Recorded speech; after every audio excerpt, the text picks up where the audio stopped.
Naging usap-usapan ngayon ng mga netizens, ang dalawang celebrity na sina Catherine Bernardo at David. First time na makita ang dalawa, at nakapag-picture pa nga ito, marami tuloy ang humirit ng favor, na bagay ang dalawa at kung sana daw ay mapagbigyan sina David at Catherine, na gumawa ng isang pelikula o kahit teleserye. Sa Instagram, ibinahagi ni Sparkle ang mga snap ni na David at Catherine na nagpost sa tabi ng isa't isa sa backstage ng Bench Fashion Week. Sina David at Catherine, na parehong endorser ng retail brand, ay kabilang sa mga celebrity na dumalo sa fashion event noong weekend. Hindi mapigilan ng mga tagahanga na mabigla sa kanilang pakikipag-ugnayan, na ang ilan sa kanila ay humihiling pa ng isang proyekto ng magkasama.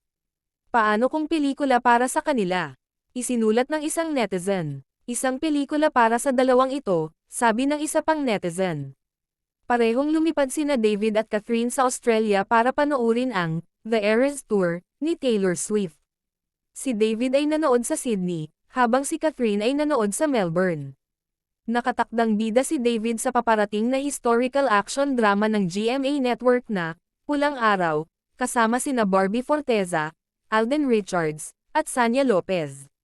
Samantala, naging headline si Catherine sa kanyang dating nobyo na si Daniel Padilla nang ipahayag nila ang kanilang breakup noong Nobyembre, na nagtatapos 11 taong relasyon nila.